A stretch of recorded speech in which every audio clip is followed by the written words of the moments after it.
하나님께서 우리에게 주신 가장 큰 계명은 하나님을 사랑하라는 것입니다. 우리는 하나님을 어떻게 사랑해야 합니까?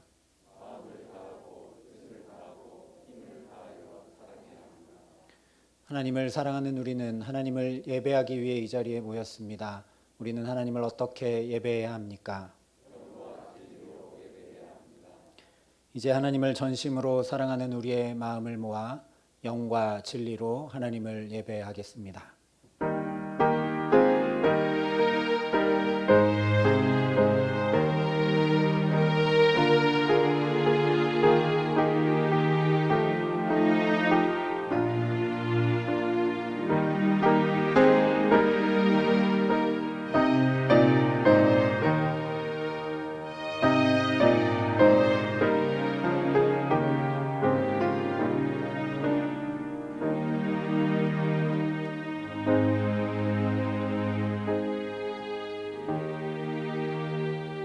주의 성도들아, 여호와를 찬송하며 그의 거룩함을 기억하며 감사하라.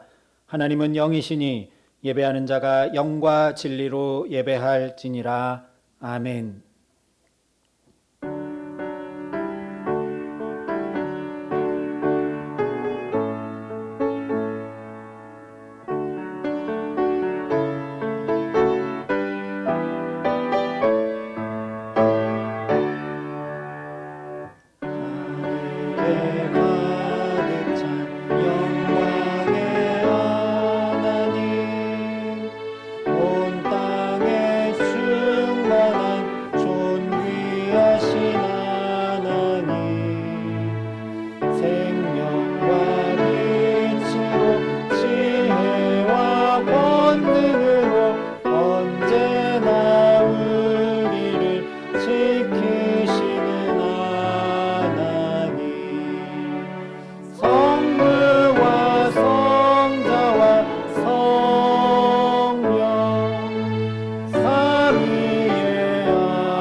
그 말씀임 되어 새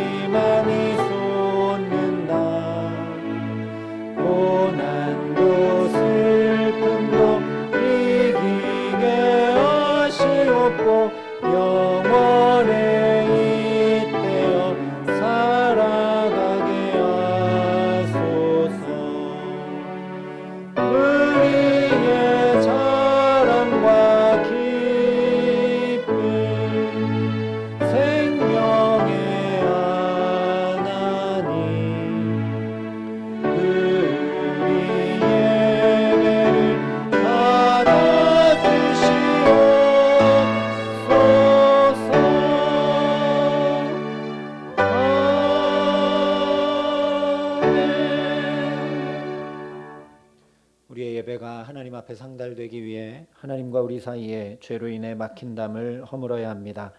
이제 우리의 죄와 허물을 고백하고 주의 자비와 용서를 구하는 참회의 기도를 함께 드리시겠습니다.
예수께서 이르시되 나도 너를 정죄하지 아니하노니 가서 다시는 죄를 범하지 말라. 그런즉 누구든지 그리스도 안에 있으면 새로운 피조물이라. 이전 것은 지나갔으니 보라 새 것이 되었도다. 아멘. 이 신실하신 하나님의 약속을 믿으며 우리가 고백한 죄와 허물이 용서받았음을 확신하시기 바랍니다. 이제 다 함께 사도신경으로 우리의 신앙을 하나님 앞에 함께 고백드리시겠습니다. 나는 전능하신 아버지 하나님, 천지의 창조주를 믿습니다. 나는 그의 유일하신 아들, 우리 주 예수 그리스도를 믿습니다. 그는 성령으로 잉태되어 동정녀 마리아에게서 나시고 본디오 빌라도에게 고난을 받아 십자가에 못 박혀 죽으시고 장사된 지 사흘 만에 죽은 자 가운데서 다시 살아나셨으며 하늘에 오르시어 전능하신 아버지 하나님 우편에 앉아 계시다가 거기로부터 살아있는 자와 죽은 자를 심판하러 오십니다. 나는 성령을 믿으며 거룩한 공교회와 성도의 교제와 죄를 용서받는 것과 몸의 부활과 영생을 믿습니다. 아멘. 성시교독 75번 마태복음 6장의 말씀을 함께 교독하시겠습니다.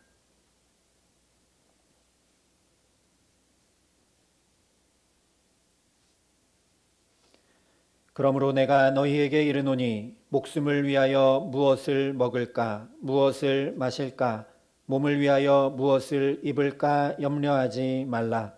목숨이 음식보다 중하지 아니하며 몸이 의복보다 중하지 아니하냐. 공중의 새를 보라. 심지도 않고 거두지도 않고 창고에 모아들이지도 아니하되 너희 하늘 아버지께서 기르시나니 너희는 이것들보다 귀하지 아니하냐. 너희 중에 누가 염려함으로 그 키를 한 자라도 더할 수 있겠느냐. 또 너희가 어찌 의복을 위하여 염려하느냐. 들의 백합화가 어떻게 자라는가 생각하여 보라. 수고도 아니하고 길쌈도 아니하느니라.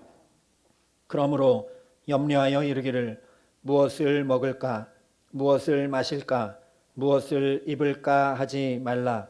이는 다 이방인들이 구하는 것이라. 너희 하늘 아버지께서 이 모든 것이 너희에게 있어야 할 줄을 아시느니라. 그런즉 너희는 먼저 그의 나라와 그의 의를 구하라. 그리하면 이 모든 것을 너희에게 더하시리라. 아멘.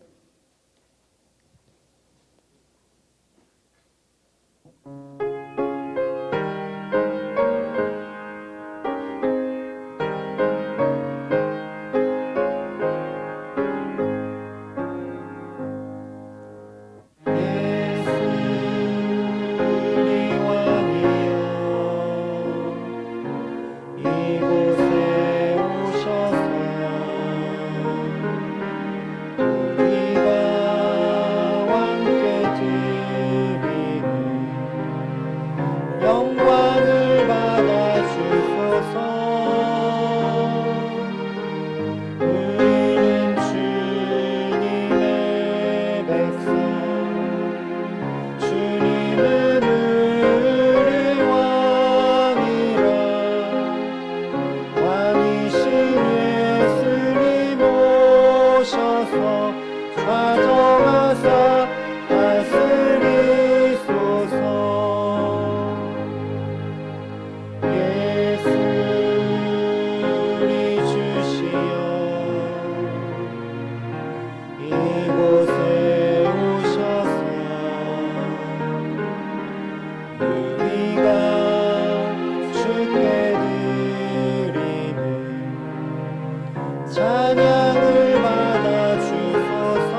주님, 올해도 어김없이 수확의 기쁨이 이 땅에 가득하게 하신 하나님의 은혜와 사랑에 깊은 감사를 드립니다. 하나님의 창조의 질서 속에서 자연은 결실을 맺으며 하나님을 찬양하고 있지만 저희들은 제 소견에 옳은 대로 행동하며 열매를 맺지 못하는 삶을 살았음을 고백하오니 용서하여 주옵소서. 이 시간까지 지속되는 코로나로 인하여 마음들이 지쳐가며 주께서 저희에게 말씀하신 땅끝까지 이르러 내 복음의 증인이 되라는 주님의 명령을 수행하여야 할 교회들은 점점 더 복음을 전파하기가 어려운 환경이 되고 있습니다. 주님, 이러한 때일수록 더욱더 기도하게 하시고 주님의 말씀을 가까이 하는 성도들이 되도록 저희들의 마음과 생각들을 지켜 주옵소서. 그러함으로 모든 일들은 하나님의 뜻 안에 있음을 깨닫는 성도들이 되도록 지켜 주옵소서. 주님, 한국 교회를 불쌍히 여겨 주시기를 간절히 기도합니다. 세상의 소금과 빛으로서의 사명을 한국 교회에 주셨지만 그 사명을 감당할 수 없는 교회들의 민낯을 용서하여 주시며 다시 주님만을 바라보며 주님보다 앞서지 않고 주님의 뒤를 따라가는 한국 교회가 되도록 모든 성도들의 마음, 생각과 마음들을 지켜 주옵소서. 현재의 상황들이 위기인 것처럼 보이지만 이 모든 현상들도 주님의 손안에 있음을 고백하오니 교회 안의 모든 구성원들이 주님만을 바라보며 주님의 말씀에 귀 기울이며 한 걸음 한 걸음 주와 동행함으로 위기가 기회가 되고 고통이 기쁨이 되는 놀라운 은혜를 주옵소서. 이 자리에 사랑의 빛교회를 세우신 주님, 저희 교회에게 주신 사명인 하나님을 사랑하고 이웃을 사랑하는 교회가 되도록 은혜와 사랑을 주옵소서. 교회 구성원 하나하나가 하나님의 말씀 위에 바로 서게 하시며 기도로 하루를 시작하고 감사로 하루를 마감하게 하옵소서. 우리 삶의 모든 일들을 주님께 의뢰하며 주님과 동행하여 하나님의 나라를 소유한 성도들이 되도록 저희들의 마음과 생각들을 지켜 주옵소서.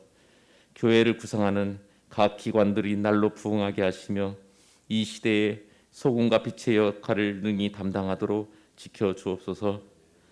오늘도 주의 말씀을 대언하시는 목사님께 성령께서 함께 하셔서 하나님의 말씀을 온전히 전할 수 있도록 지혜와 명철을 주시고 그 말씀을 듣는 모든 교우들이 주님께 더 가까이 나아가게 하옵소서. 세상을 넉넉히 이기는 힘 있는 주의 말씀이 되도록 인도하여 주옵소서. 비대면 오늘도 주님의 은혜를 사모하여 예배의 자리에 참여한 성도들의 마음을 위로하여 주시며 비대면으로 이 자리를 지킨 성도들의 마음도 동일한 은혜로 채워 주옵소서. 온라인으로 전파되는 말씀을 통하여서도 수많은 영혼들이 구원의 기쁨에 동참하는 놀라운 은혜도 허락하여 주옵소서. 주께서 이 예배를 받아주실 줄 믿사오며 사랑 많으신 우리 주 예수 그리스도의 이름으로 간절히 기도드립니다. 아멘.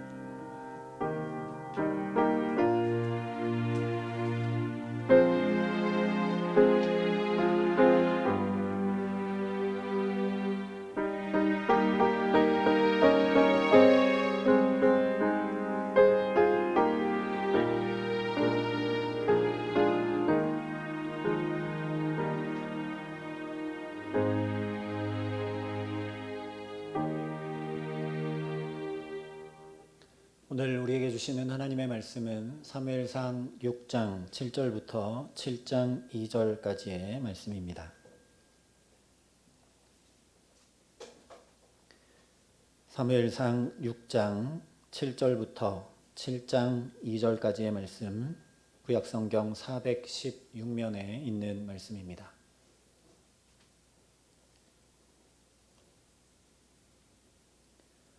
이 생명의 말씀을 봉독할 때 살아계신 하나님의 음성을 들으시기 바랍니다.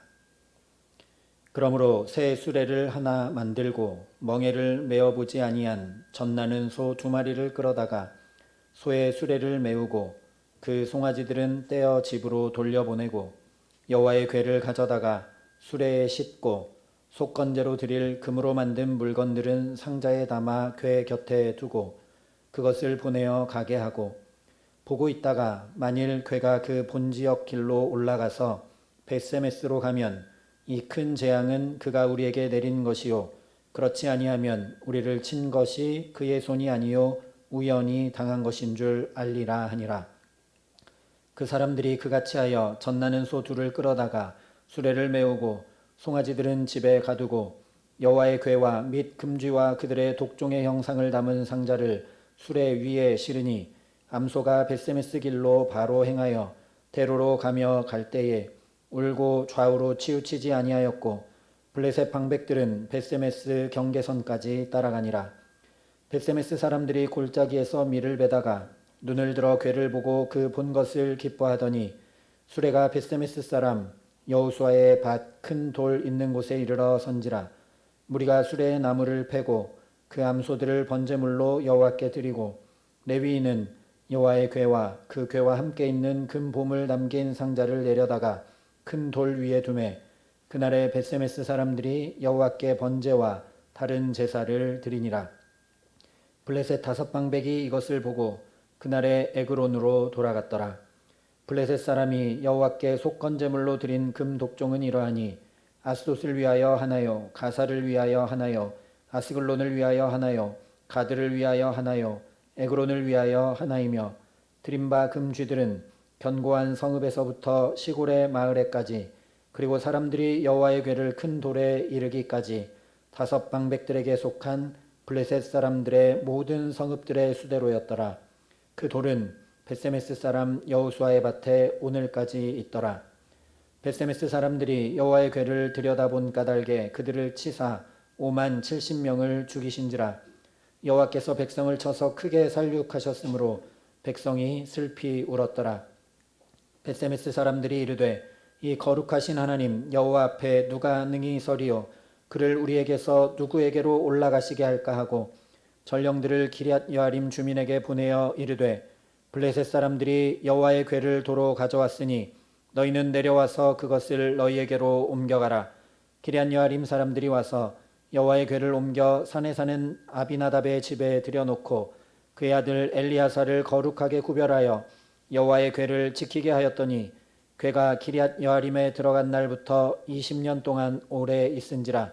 이스라엘 온 족속이 여호와를 사모하니라. 아멘. 이 말씀은 하나님의 말씀입니다. 주님 우리의 마음을 여시어 말씀을 깨닫게 하옵소서.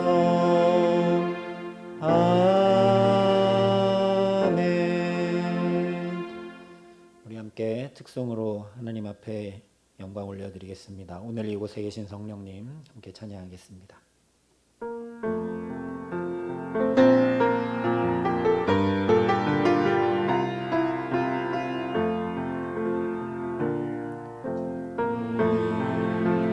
이곳에 계신 성령님 우리에게 말씀하시고 우리를 가르치소서.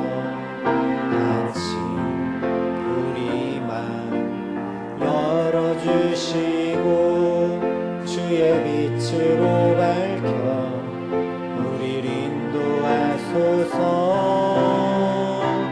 주님보다 앞서지 않고 겸손하게 주님의 말씀 기다리니 주님 손에 우릴 드립니다. 사랑으로 인도하소서. 주님보다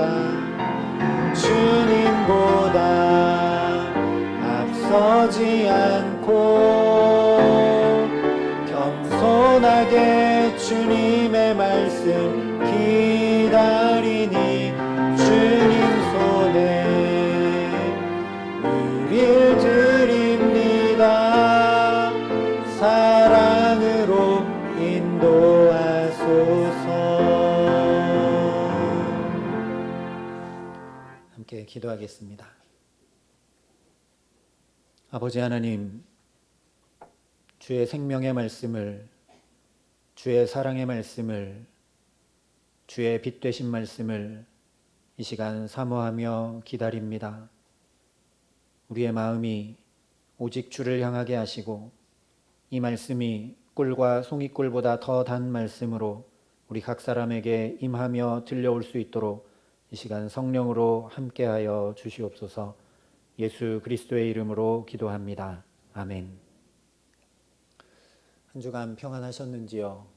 명절 잘 보내시고 또 함께 뵈니 기쁘고 반갑습니다. 추석도 보내고 벌써 이제 9월 마지막 주입니다. 여기까지 어떻게 살아오셨습니까? 자연 만물이 점점점 아름다워져 가는데 이제 얼마 남지 않은 올 한 해를 하나님 앞에 어떻게 하면 더 아름다울 수 있을까? 어떻게 하면 한 걸음이라도 주님 더 따라갈 수 있을까? 눈꽃만큼이라도 주님 어떻게 하면 닮을 수 있을까? 우리가 소망하며 보내는 귀한 시간들 되기를 주님의 이름으로 축원합니다.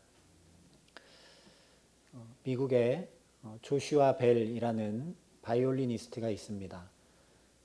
요즘 우리로 얘기하면 BTS 같은 존재라고 해야 될까요?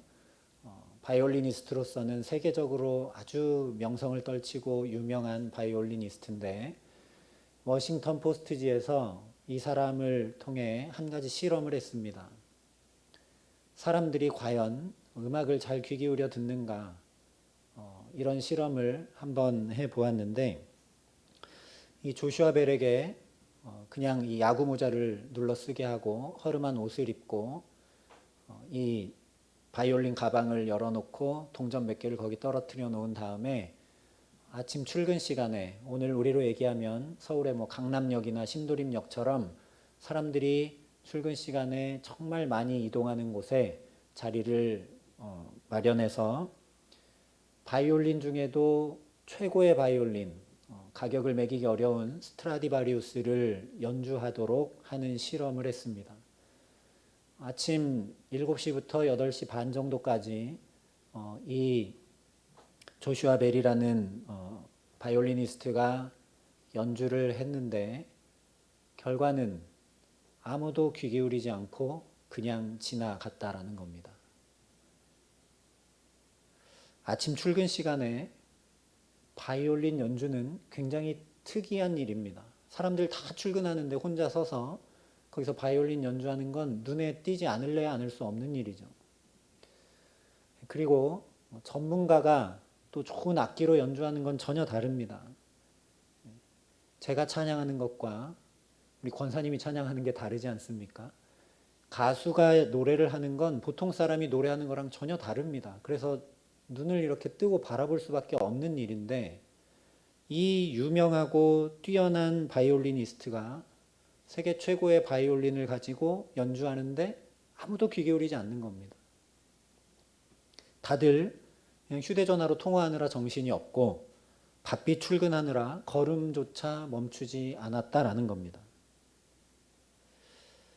자기 일상이 바빠서 그냥 다 지나쳐 갔다라는 거죠.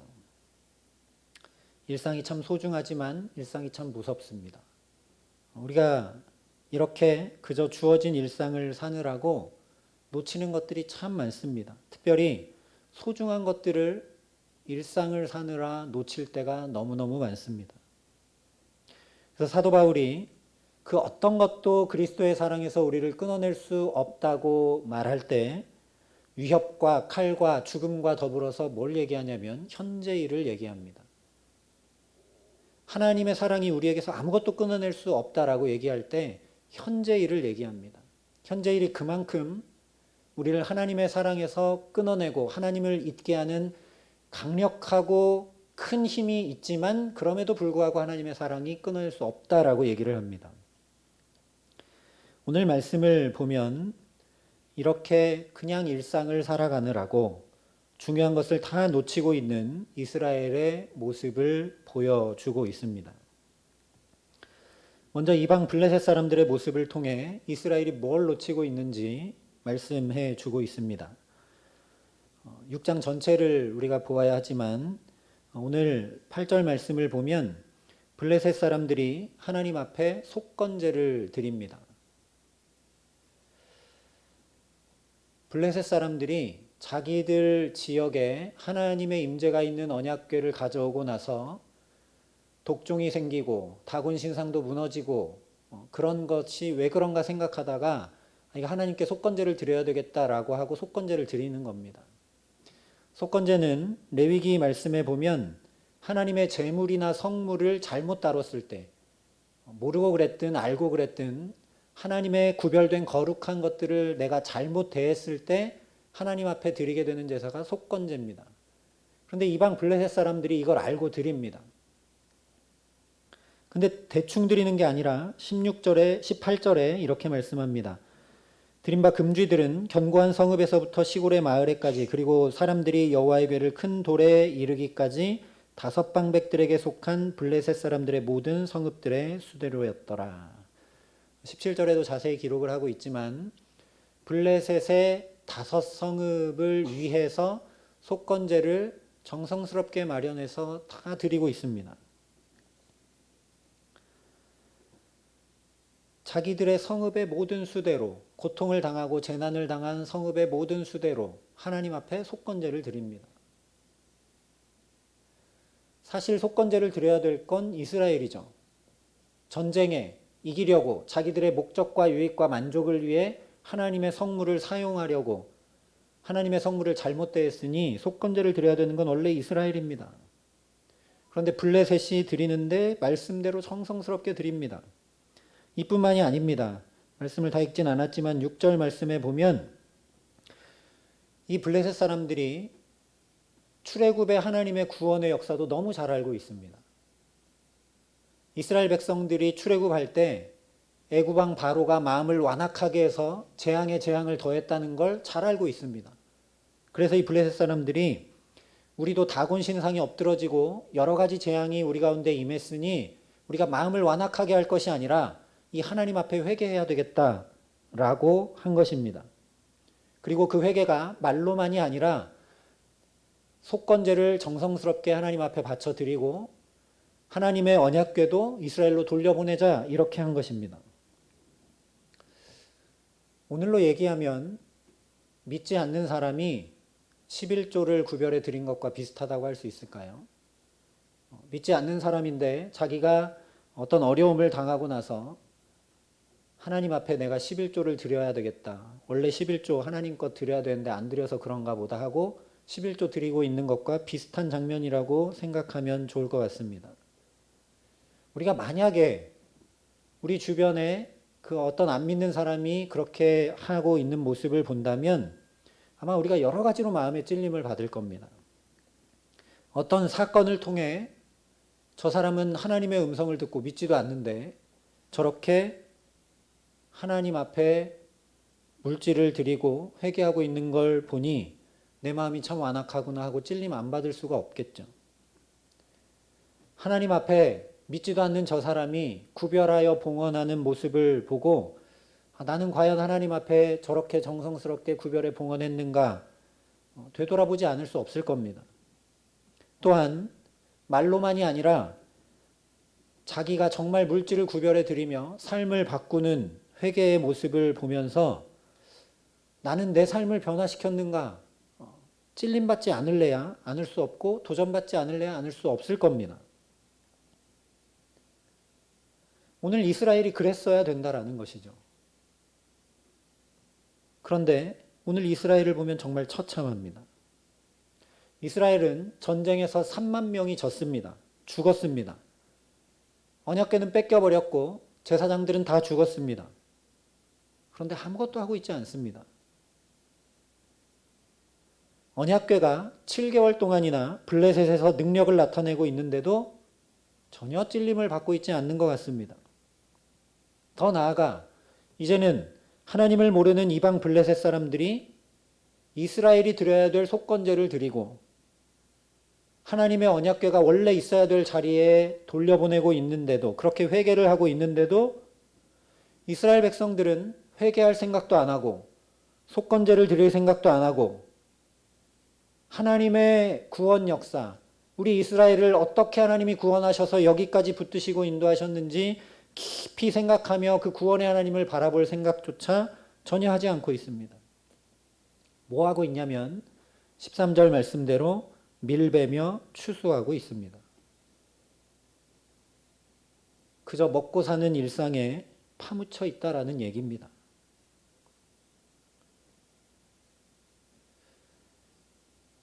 더 처참한 건 12절 말씀입니다. 암소가 벳세메스 길로 바로 행하여 대로로 가며 갈 때에 울고 좌우로 치우치지 아니하였고 블레셋 방백들은 벳세메스 경계선까지 따라가니라. 이 블레셋 사람들이 이 하나님의 언약궤를 돌려보낼 방법을 궁리를 하다가 어떻게 하냐면 막 송아지를 낳고 젖을 먹이고 있는 암소 둘을 데리고 옵니다. 올 때 송아지는 따로 떼서 집에 가둬놓고 암소 둘만 데려옵니다. 그리고 수레를 새로 만듭니다. 새 수레는 오늘로 얘기하면 막 출시된 신차라고 얘기할 수 있는, 그런데 막 수레를 만들었기 때문에 이 수레가 익지 않아서 바퀴가 잘 굴러가지 않는 것이죠. 이제 만들었기 때문에. 그런 조건을 만든 다음에 거기에 법궤, 언약궤를 싣고 이 언약궤를 이 언약궤를 실은 수레를 암소 둘이 똑바로 끌고 벳세메스까지 가면 이건 하나님이 우리에게 내린 재앙이라는 걸 우리가 확인하는 것이고, 만약에 그렇지 않으면 그냥 우연히 일어난 일이다 라고 말을 합니다. 그리고 그렇게 행합니다. 그런데 이 암소가 하나면 모르겠는데 둘 다 새끼를 떼어놓고 나온 암소인데 어떻게 하느냐? 12절이 이렇게 말씀을 합니다. 암소가 벳세메스 길로 바로 행하여 대로로 가며 갈 때에 울고 좌우로 치우치지 아니하였고. 이 가능한 일이냐는 겁니다. 이 암소 두 마리가 가는데 울며 갑니다. 울더라도 뒤로 가지 않습니다. 울더라도 떼어놓고 온 송아지에게 돌아가지 않고 둘 다 본능을 거슬러 똑바로 앞으로 나아가 벳세메스까지 갑니다. 말이 안 되는 일이 일어나면서 이렇게 언약궤가 자기들에게로 돌아옵니다. 이스라엘 백성들이 이걸 봅니다. 그런데 13절부터 15절이 이렇게 말씀을 합니다. 벳세메스 사람들이 골짜기에서 밀을 베다가 눈을 들어 궤를 보고 그 본 것을 기뻐하더니 수레가 벳세메스 사람 여호수아의 밭 큰 돌 있는 곳에 이르러 선지라. 무리가 수레에 나무를 패고 그 암소들을 번제물로 여호와께 드리고 레위인은 여호와의 궤와 그 궤와 함께 있는 금봄을 담긴 상자를 내려다가 큰 돌 위에 두매 그날에 벳세메스 사람들이 여호와께 번제와 다른 제사를 드리니라. 이 말씀을 보면 언약궤가 돌아왔으니 기뻐하는 게 당연해 보입니다. 게다가 아주 좋은 수레를 다 부수어서 그 나무로 하나님 앞에 여기 수레를 끌고 온 소를 잡아서 번제까지 드리고 있으니 잘 한 것처럼 보입니다. 그런데 전혀 그렇지가 않습니다. 돌아오는 모습 자체를 보고 통곡해야 마땅합니다. 왜냐하면 하나님의 언약궤는 수레에 실을 수 있는 것이 아니기 때문에 그렇습니다. 하나님의 언약궤는 하나님의 임재가 있는 존귀하고 거룩하고 구별된 것이어서 절대 레위인들이 어깨에 메고 이동해야 되는 것입니다. 그런데 이방인들의 손에 의해서 이 하나님의 임재가 있는 거룩한 언약궤가 수레에 실려서 질질질 끌려 돌아오는 걸 보고 처참한 마음으로 엎드려 회개하고 울어야 되는데 기뻐하고 있습니다. 그리고 하나님의 성물을 잘못 대했으니 회개하며 속건제를 드려야 되는데 그냥 번제를 드리고 다른 제사를 드리고 있습니다. 몰라서 그랬을 수 있습니다. 자기 소견에 옳은 대로 하는 시대니까요. 그런데 여호수아 21장에 기록된 이스라엘 백성들의 땅 분배 장면을 보면 특별히 레위 지파에게 땅 분배된 장면을 기록한 것을 보면 이 벳세메스는 특별히 레위 지파 중에서도 아론의 후손들에게 주어진 땅입니다. 다시 말하면 벳세메스는 제사장들의 성읍입니다. 그 누구보다 하나님께 구별된 성물을 어떻게 대해야 되는지, 언약궤를 어떻게 대해야 되는지 가장 잘 아는 사람들이 대대로 살고 있는 곳이 벳세메스입니다. 오늘로 얘기하면 신학교라고 할 수 있을지 모르겠습니다. 하나님의 말씀대로 어떻게 해야 되는지 가장 잘 아는 사람들이 가장 많은 곳. 그런데 언약궤가 수레에 질질 끌려 돌아오는데 기뻐하고 속건제가 아닌 번제를 드리며 이렇게 행하고 있습니다. 그뿐만이 아니죠. 19절이 이렇게 말씀합니다. 벳세메스 사람들이 여호와의 궤를 들여다본 까닭에 그들을 치사 5만 70명을 죽이신지라. 여호와께서 백성을 쳐서 크게 살육하셨으므로 백성이 슬피 울었더라. 벳세메스 사람들이 언약궤를 들여다봅니다. 여기 70명이 죽었냐, 5만 70명이 죽었냐, 이건 중요한 게 아닙니다. 하나님의 언약궤를 이렇게 들여다볼 일이 아닙니다. 하나님의 임재가 있는 거룩한 성물입니다. 하나님의 임재를 나타내는 것입니다. 하나님의 임재로 나갈 때는 대제사장도 1년에 한 번 목욕제계를 깨끗이 하고 새로 의관을 정제하고 하나님 앞에 딱 한 번 1년에 나아갈 수 있었습니다. 잘못 나가면 죽었습니다. 그런데 이 벳세메스 사람들이 하나님의 임재가 있는 언약궤를 그냥 호기심으로 들여다봅니다. 그러다가 수많은 사람이 죽게 됩니다. 여전히 언약궤를 자기 마음대로 옮기고 수레에 실어 보내는 이방 블레셋 사람들과 전혀 다르지 않다라는 겁니다. 블레셋 사람들이 정확하게 속건제도 드릴 줄 알고 하나님의 언약궤가 이스라엘에 있어야 되는 것도 알고 하나님이 이스라엘을 어떻게 구원하셨는지 그 구원 역사도 다 알고 있지만 9절에 이렇게 이야기합니다. 보고 있다가 만일 궤가 그 본 지역길로 올라가서 벳세메스로 가면 이 큰 재앙은 그가 우리에게 내린 것이요 그렇지 아니하면 우리를 친 것이 그의 손이 아니요 우연히 당한 것인 줄 알리라. 무슨 말씀이냐면 다 압니다. 하나님 앞에 어떻게 해야 될지 다 압니다. 너무 잘 압니다. 어쩌면 자기 소견에 옳은 대로 행하고 있는 이스라엘보다 더 잘 알고 있습니다. 그런데 어떻게 행하고 있느냐? 이렇게 해서 똑바로 가면 하나님께서 행하신 건 줄 알고 그렇지 않으면 우연이겠지라는 겁니다.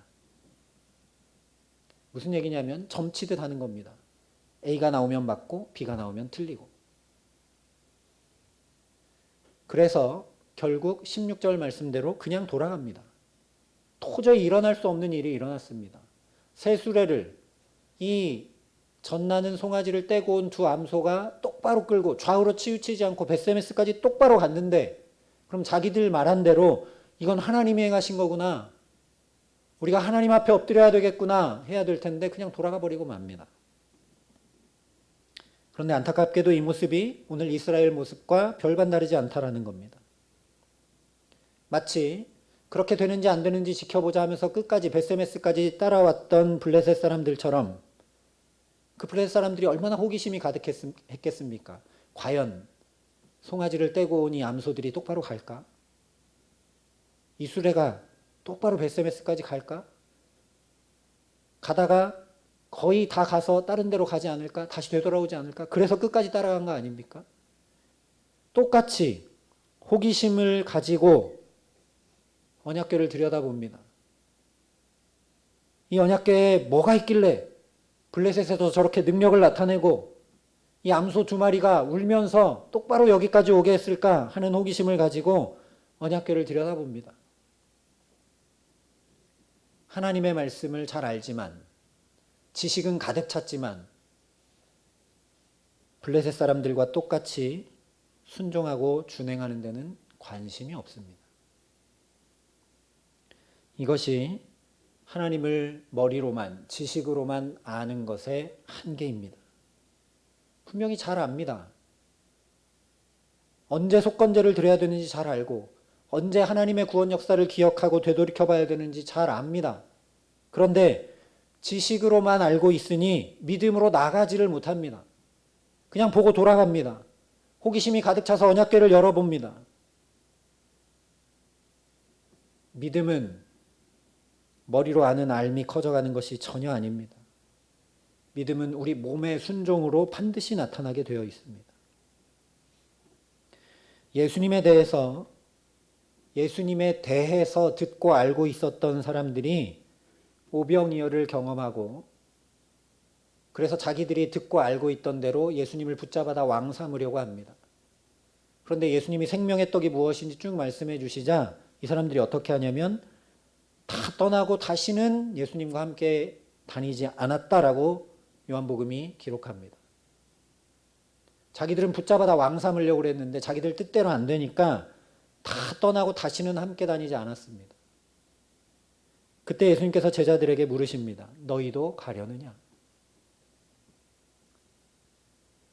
그러자 베드로가 대표로 이렇게 대답을 합니다. 시몬 베드로가 대답하여 이르되 주여 영생의 말씀이 주께 있사오니 우리가 누구에게로 가오리이까? 우리가 주는 하나님의 거룩하신 자이신 줄 믿고 알았사옵나이다. 우리가 누구에게 가겠습니까, 주님? 우리는 믿고 알았습니다. 이렇게 얘기합니다. 알고 믿었다고 얘기하지 않습니다. 우리가 주를 믿고 알았습니다. 그러니 우리는 떠나지 않습니다. 라고 얘기합니다. 이것이 오늘 소들이 보여주는 모습입니다. 좌로나 우로나 치우치지 않는 모습입니다.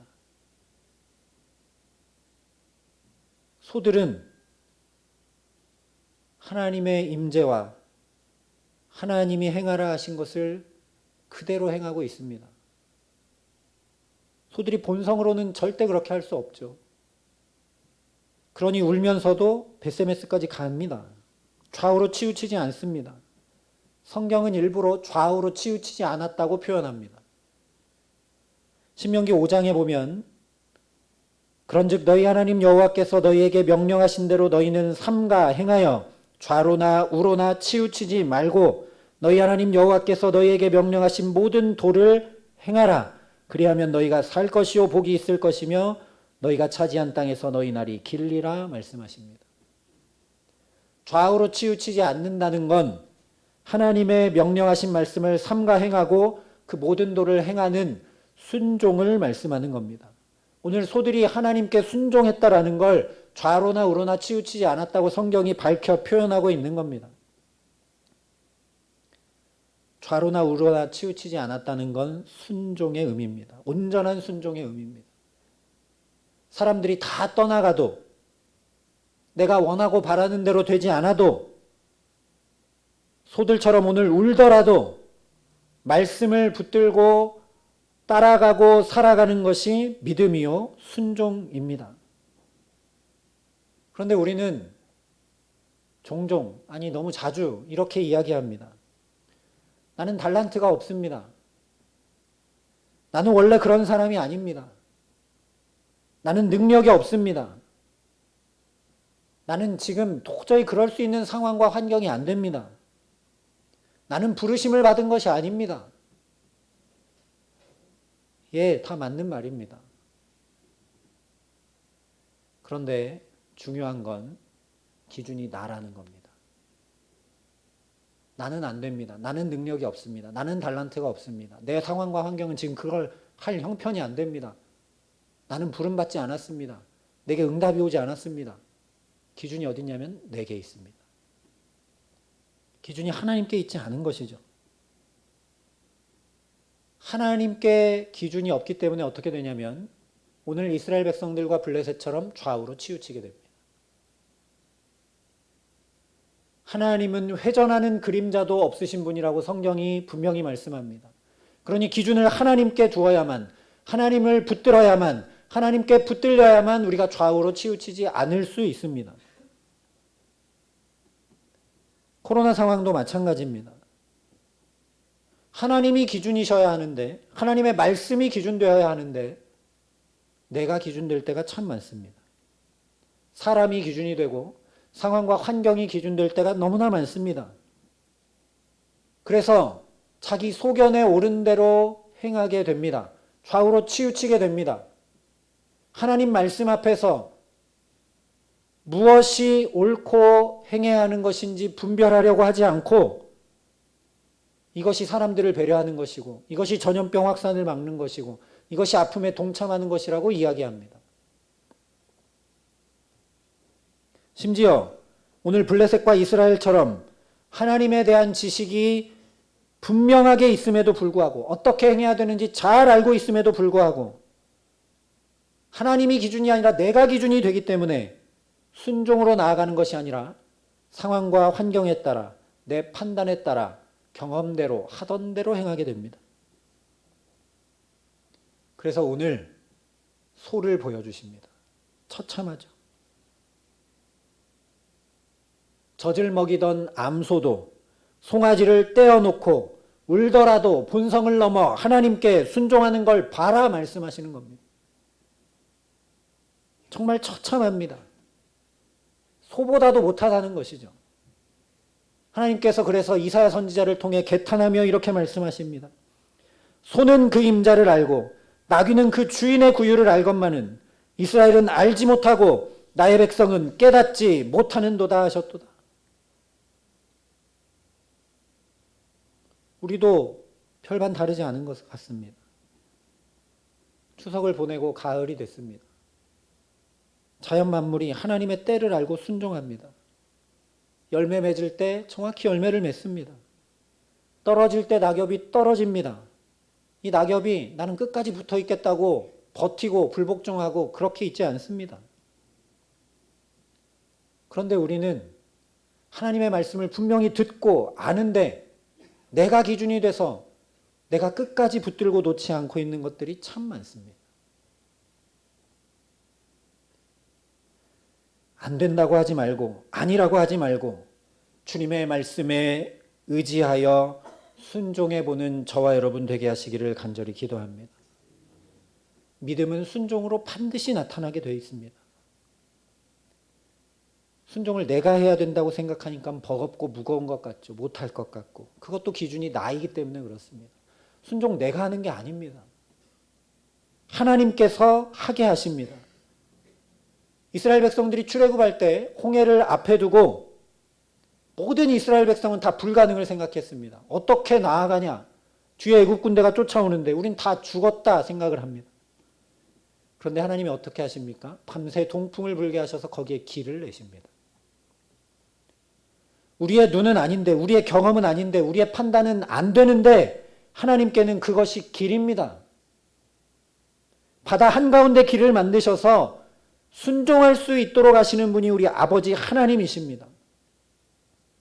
어느 찬양 가사처럼 이 바다가 갈라지지 않으면 우리로 그 위를 그냥 걸어가 버리게 하시는, 그래서 믿음과 순종의 기쁨과 환희를 알고 누리게 하시는 분이 우리 아버지 하나님이십니다.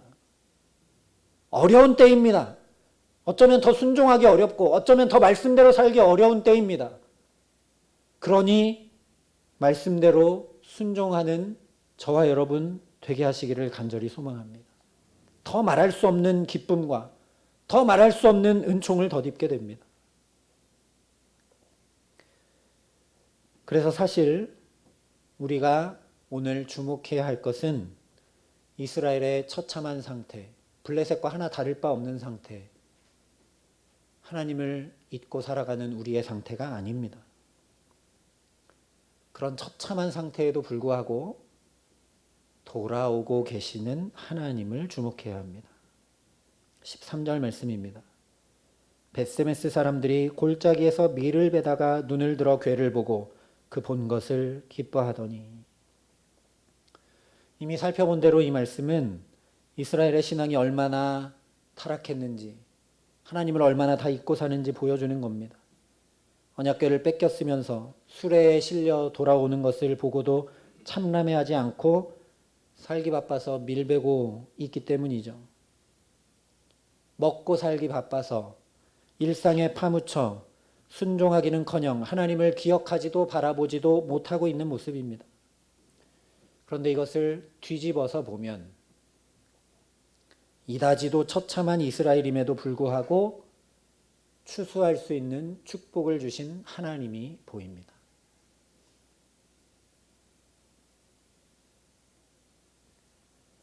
지금 살펴본 대로 도저히 하나님 앞에 설 수 없는 모습입니다. 어떻게 이럴 수가 있는지. 언약궤가 7개월 동안 블레셋 5대 도시를 돌아다니면서 재앙을 내리는 동안, 그런데 하나님은 이 이스라엘이 밀을 추수할 수 있는 축복을 주셨습니다. 그런데 그 사랑을 깨닫지도 보지도 알지도 감사하지도 못하고 있다라는 것이죠. 오늘 말씀이요, 저 먼 옛날 이스라엘 사람들의 이야기가 아닙니다. 꼭 우리 얘기입니다. 코로나로 힘겹고 어려운 시간들을 보내고 있습니다. 그런데 우리도 감사할 것들, 마땅히 하나님께 감사해야 될 것들을 감사하고 하나님을 바라보지 못합니다.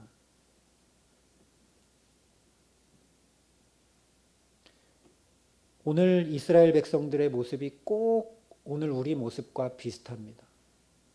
이스라엘 백성들이 전쟁에 져서 3만 명이 죽습니다. 처참하죠. 제사장들이 다 죽었습니다. 교회가 무너져 내리고 하나도 없게 된 것이죠. 여기서는 능력을 하나도 나타내지 않던 언약궤가 끌려가서 블레셋 이방 땅에서 능력을 나타냅니다. 모두가 알 수밖에 없고 어떻게 저런 일이 일어날 수 있는가. 게다가 자기들 온몸으로 아픔과 고통을 경험하고 있는데 이스라엘 백성들이 어떻게 하고 있냐면 그 고통에서, 그 어려움에서 하나님을 바라보는 게 아니라 거기에 그냥 익숙해져 버립니다. 그래서 오늘도 밀을 추수합니다. 그냥 일상을 밥 먹고 살아가느라 바쁩니다. 코로나가 계속됩니다. 백신 접종이 많이 됐는데도 변이 바이러스 때문에 마음을 놓을 수가 없고 대유행이 계속됩니다.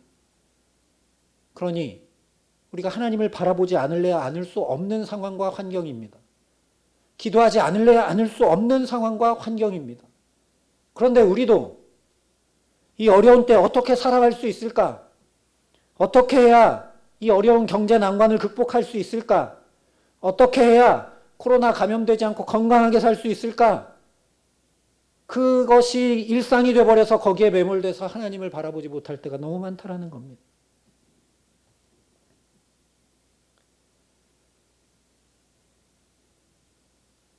오늘 스스로 나갔던 하나님께서 이런 이스라엘을 향해 스스로 돌아오고 계신 걸 그래서 우리가 봐야 합니다.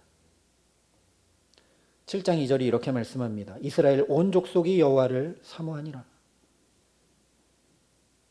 이스라엘 백성들이 정말 여호와를 사모했는가? 아닙니다. 지금 살펴본 대로 참남하고 처참하지 하나님 사모하지 않았습니다. 눈들어 하나님 바라볼 줄 몰랐습니다. 하나님의 말씀을 준행하고 순종할 줄 몰랐습니다. 그래서 이 말씀은 중의적인 표현이고 역설적인 표현입니다. 여호와를 사모한 이야기는 7장 2절 뒤쪽에 나옵니다. 하나님께서 이렇게 블레셋의 역사도 일으키시고 블레셋 사람들이 정확히 속건제도 드리게 하시고 심지어 울더라도 좌로나 우로 치우치지 않는 젖나는 암소 2마리의 순종의 수레에 당신의 임재의 상징인 언약궤로 실려서 돌아오시는 이 하나님이 거꾸로 이스라엘을 사모하고 계신다라는 말씀입니다. 애타는 마음으로, 안타까운 마음으로 회개할 줄도 모르고 하나님을 기억할 줄도 모르고 찾을 줄도 모르고 그저 밀배며 일상에 파묻혀 살아가고 있는 이스라엘에게로 분명히 알 수밖에 없는 여러 사건들을 통해 애타는 마음으로 이스라엘을 사모하고 계시는 하나님을 보라는 말씀입니다. 하나님이 이 이스라엘을 사모하고 이 이스라엘을 구하고 이 이스라엘을 찾고 이 이스라엘을 붙들지 않으시는 것이라면 이렇게 언약궤가 돌아올 필요가 없습니다. 이스라엘을 사모하고 계신 하나님, 결코 놓지 않으시는 하나님, 이스라엘이 아니라 하나님이 이스라엘을 사모하고 계신다라는 겁니다.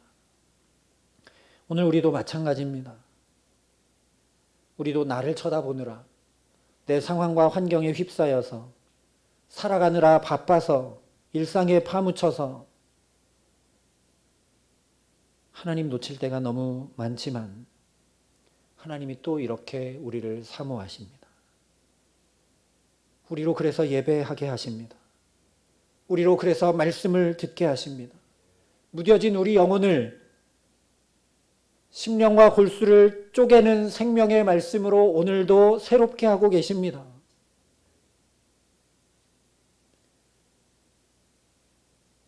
사도 바울이 분명히 선포합니다. 우리가 아직 죄인 되었을 때에 그리스도께서 우리를 위하여 죽으심으로 하나님께서 우리에 대한 자기의 사랑을 확증하셨느니라.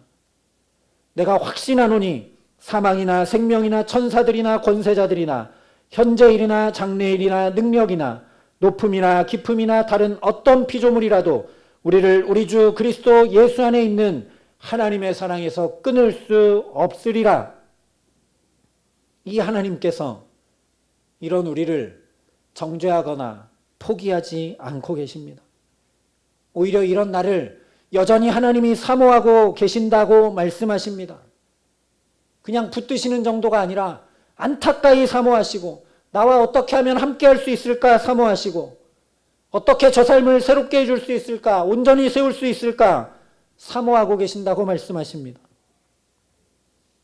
바로 이 하나님 때문에 놓지 아니하시고 끝까지 붙드시는 하나님 때문에 자기 소견에 옳은 대로 행하며 칠흑같이 어두운 시대를 보내던 이스라엘이 온전히 회복되고 새롭게 된 것입니다. 엘가나와 한나 때문이 아닙니다. 사무엘 때문도 아닙니다. 다윗 때문도 아닙니다.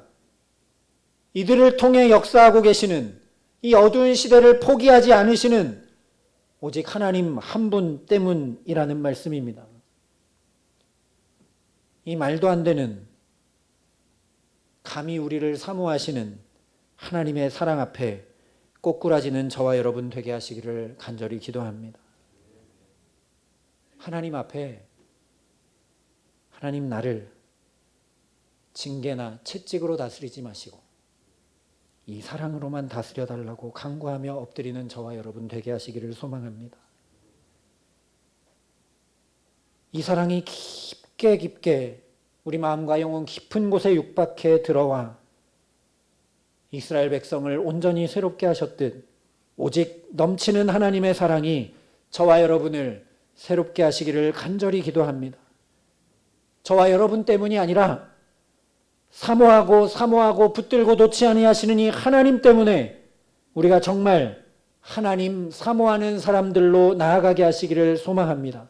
그래서 우리가 하나님 소망하기에 하나님 앞에 더욱 나아가기에 그냥 머리로만 아는 것 아니라 우리 몸을 움직여 기도의 자리로 나가고 말씀의 자리로 나가고 우리의 몸으로 우리의 삶으로 이 어려운 때지만 더 나를 사모하고 찾아오시고 붙드시는 하나님 때문에 나도 사모하고 순종함으로 나아가기에 우리의 삶과 가정과 일터가 우리의 신앙생활이 주의 몸된 교회가 아름답게 회복되고 바르게 세워져가는 귀한 은총 주시기를 우리 구주 예수 그리스도의 이름으로 간절히 축원합니다. 함께 기도하시겠습니다. 아버지 하나님, 주님께서는 우리의 일상을 소중히 여겨주셔서 이스라엘 백성들이 추수하게 하신 것처럼 이렇게 또 열매가 무르익고 서로 감사를 나눌 수 있는 계절을 맞이하게 하심에도 불구하고 하나님을 눈들어 바라볼 줄 모르는 우리를 긍휼히 여겨 주시옵소서. 또다시 그냥 일상에 파묻혀서 이 코로나 상황도 다시 그냥 일상이 되어버린 우리를 긍휼히 여겨 주시옵소서. 아버지 하나님, 그런 이스라엘도 이런 우리도 끝까지 놓지 아니하시고 오히려 애타는 마음으로 사모하시며 수레에 질질 끌려서라도 그들을 향해 돌아오시는 하나님이 우리 하나님이심을 말씀을 통해 보게 하시니 감사합니다. 그 하나님이 오늘도 우리를 붙드시는 줄 믿습니다. 감히 우리를 사모하시고 감히 우리와 함께하기 원하시고 감히 우리를 붙들고 놓지 않으시는 줄 믿습니다. 그 하나님의 사랑을 깊이 깨달아 하라. 우리도 하나님 사모하는 자리로 날마다 변화되어져 갈 수 있도록 우리 모두를 축복하시고 함께하여 주시옵소서. 하나님, 그래서 나 때문이 아니라 어떤 특별한 사람 때문이 아니라 하나님 때문에 우리의 가정이, 우리의 일터가, 주의 몸된 교회가 온전하여지고 새로워지고 바르게 세워져 갈 수 있도록, 회복되어져 갈 수 있도록 하나님 사모하며 엎드려 나아가는 우리 가정과 일터와 자녀들과 주의 몸된 교회에 역사하시고 함께하여 주시옵소서. 감사를 드리며 우리 구주 예수 그리스도의 이름으로 기도합니다. 아멘. 우리 말씀을 기억하면서 주님의 사랑을 더 분명히 밝히 환히 들려달라고 소망하고 결단하는 마음으로 찬송가 205장 함께 믿음으로 고백하겠습니다.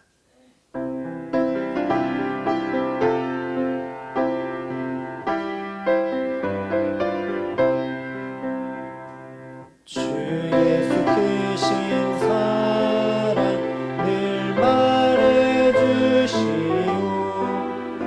나 항상 듣던 말씀 또 들려주시오. 저물지 않는 천국 주 예수 계신 곳 나 밝히 알아듣게 또 들려주시오. 나 항상 듣던 말씀 나 항상 듣던 말씀 주 예수 크신 사랑 또 들려주시오. 아침에 이슬 방울 쉬 사라진 마치 내 기억 부족하여 늘 잊기 쉬우니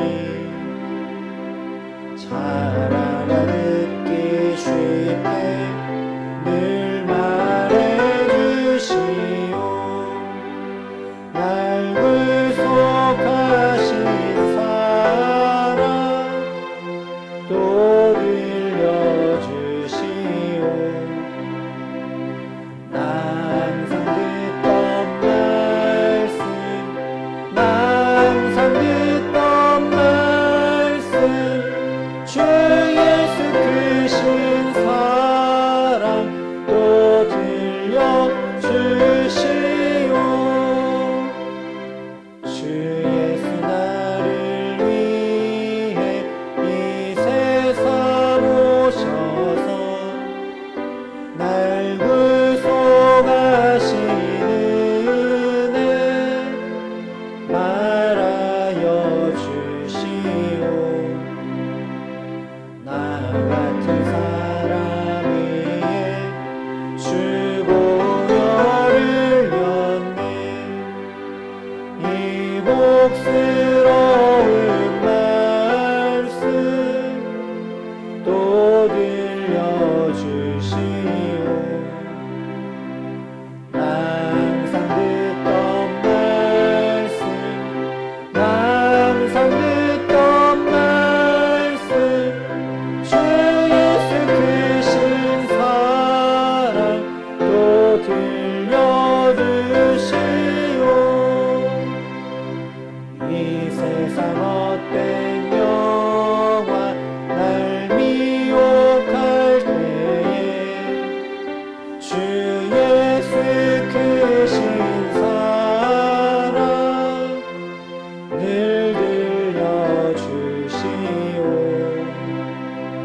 천국의 빛난 영광 내 눈에 비칠 때 주 예수 크신 사랑 늘 또 들려주시오. 항상 듣던 말씀, 항상 듣던 말씀, 주 예수 크신 사랑 또 들려주시오.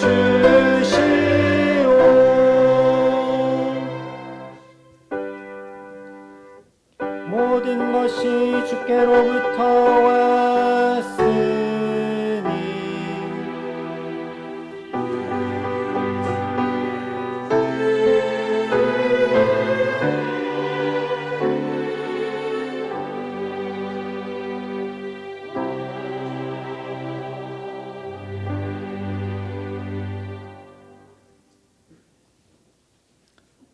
아버지 하나님, 여전히 우리를 붙드셔서 여기까지 살아오게 하신 하나님의 은혜에, 그 붙드심에 감사하고 감사하여 귀한 예물과 우리의 마음 중심과 우리의 삶과 귀한 헌물을 이 시간 주님 앞에 봉헌하여 올려드립니다. 주님, 구별할 줄 아는 모든 손길들 가운데 주께서 구별하여 축복하시고 구별하여 붙드시는 놀라운 은혜가 가정과 일터와 자녀들에게 넘치게 역사할 수 있도록 축복하시며 함께하여 주시옵소서. 이 귀한 예물이 쓰여지는 곳곳마다 이 놀라운 하나님의 사랑과 붙드심이 나타나 보여지고 알려져 복음이 편만히 분명히 전하여지는 귀한 일들에 이 예물을 기뻐 받으시고 사용하여 주시옵소서. 감사를 드리며 우리 구주 예수 그리스도의 이름으로 기도합니다. 아멘. 우리 축복하며 함께 인사하겠습니다. 여호와는 우리에게 복을 주시고 우리를 지키시기를 원합니다. 여호와는 그의 얼굴을 우리에게 비추사 은혜 베푸시기를 원합니다. 여호와는 그 얼굴을 우리에게로 향하여 드사 평강 주시기를 원합니다. 우리 옆 사람과 함께 인사하겠습니다. 주께서 당신을 사모하고 계십니다. 우리 함께 인사하겠습니다.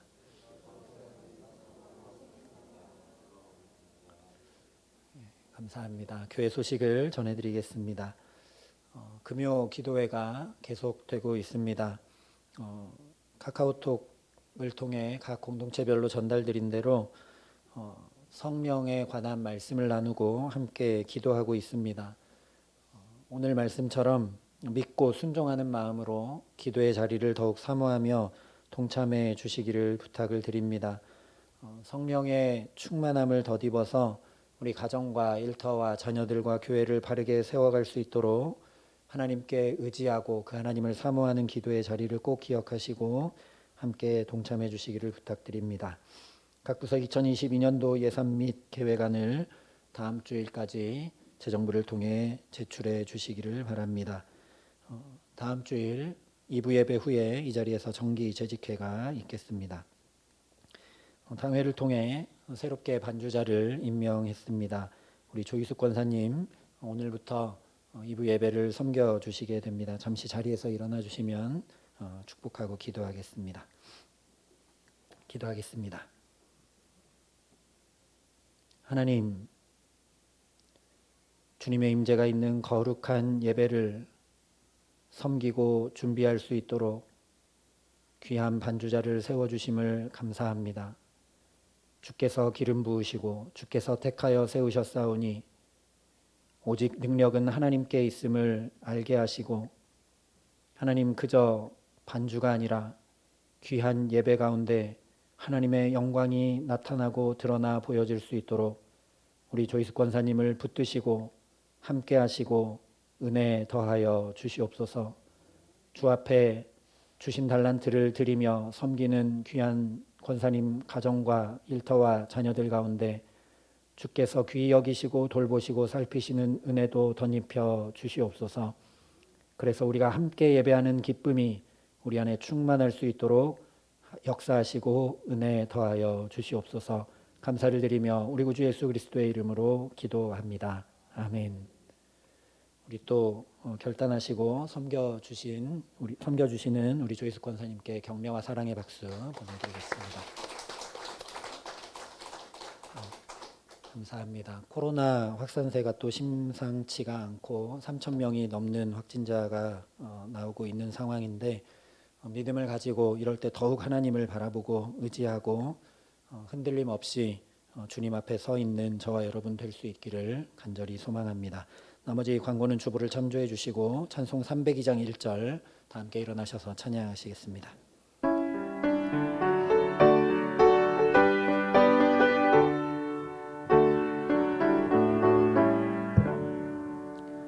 내 주 하나님 넓고 큰 은혜는 더 큰 바다보다 깊다.